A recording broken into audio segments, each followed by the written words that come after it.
Camera কেনার পরপরই আমাদের কলেজের একটা প্রজেক্ট ছিল, portrait photography, only face with external light, যে কোনো লাইট সোর্স। দিদার একটা ছবি তুলেছিলাম হারিকেনের লাইট দিয়ে, তো ওই ছবিটা প্রিয়, ওটা আমি প্রিন্ট করিয়েও রেখেছি। Hi, I am Pratim Sarkar from BSc film and television.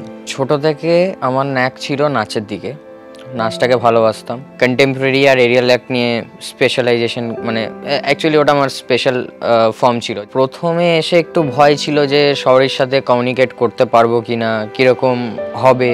আমার এইটা একটা দিক ছিল যে আমি সবার সঙ্গে কথা বলতে পারি অ্যান্ড সবার সঙ্গে মিশে যেতে পারি। যে আমার যে বাডি ছিল অভিজিৎদা, তো সে বলেছিল যে আমাদের এখানে ডান্স পারফরমেন্স হবে, আরও অনেক কিছু হবে, তো কেউ যদি কিছুতে পার্টিসিপেট করো তাহলে বলো। ঠিক আছে, নাচের ডান্স পারফরমেন্সের নাম দিয়েছিলাম, ডান্স করেছিলাম, দেখে সবাই বলেছে আরে বাপরে খুব সুন্দর। তো দিয়ে আমি পরে অ্যানুয়াল প্রোগ্রামেও ডান্স করি এবং সেখানে লিড ক্যারেক্টার ছিলাম। প্রথমত তো ফোনে আমি ফটোগ্রাফি প্লাস ভিডিও করতাম। দেন আমাদের পাড়ায় একটা দাদা ছিল যার সঙ্গে পরিচয় ছিল, বাট অতটা ক্লোজ ছিলাম না। তো জানতে পারলাম দাদার কাছে একটা ডিএসএলআর ক্যামেরা আছে। তো দাদাকে বললাম যে দাদা আমাকে একটু ক্যামেরাটা দেবে, আমি শিখবো। বলে যে হ্যাঁ নিয়ে নে। তারপরে হঠাৎ করে হয়ে গেল লকডাউনে আমার কাছে 9 মাস ক্যামেরাটা ছিল। যত রকমভাবে আর কি ক্যামেরাটাকে ইউজ করে শেখা যায় যে না ক্যামেরা কি, আর আমি চোখ বন্ধ করে আমি বলতে পারবো হ্যাঁ আমার এই সিচুয়েশনে আমার এই সেটিংস রাখতে হবে, তাতে আমি প্রপার একটা ছবি বা ভিডিও বার করতে পারবো।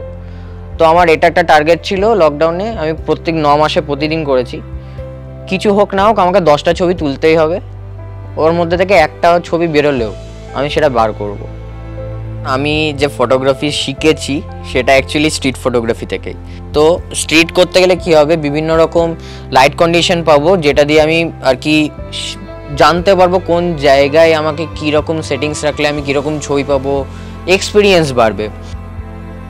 আমার একটা মিসকনসেপশন ছিল যে ফিল্ম মেকিং মানে অনলি প্র্যাকটিক্যাল, যেটা একদমই ভুল। এখানে এসে এটা আমি শিখেছি যে না, থিওরিও পড়তে হবে। থিওরি যদি না পড়ি আমি প্র্যাকটিক্যালে বেশি এগোতে পারবো না।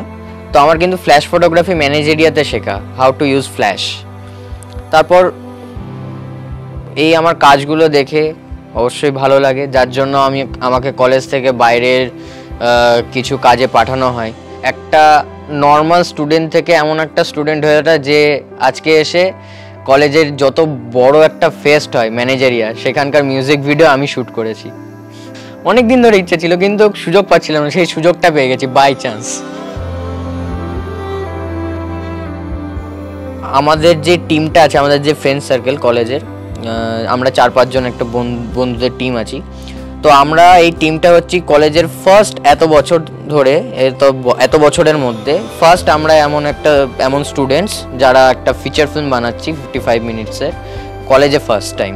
5th সেমিস্টারের একটা প্রজেক্ট আছে যেখানে আমাদের ফিকশন কিংবা নন ফিকশন ফিল্ম বানাতে হবে। তো সেখানে আমি একটা ফিকশন ফিল্ম বানানোর ইচ্ছা আছে আমার, কিন্তু সেটা হচ্ছে একটা নাটকের স্ক্রিপ্ট যেটা আমি ফিল্মে কনভার্ট করব, এবং সেটা আমার বাবার লেখা। আমি অ্যাকচুয়ালি তখন বহরমপুরের মধ্যে আমার মাথাটা ছিল, ওর বাইরে বেরোতে পারিনি। এখন যেমন ওর বাইরে বেরিয়েছে, না আমার বহরমপুরের বাইরে গিয়েও কাজ করতে হবে। তো আমি মনে করি একটা প্রপার ওয়ে আছে সমস্ত জিনিসকে শেখার আর ভালোভাবে করার, তো এটাকেই শেখা উচিত।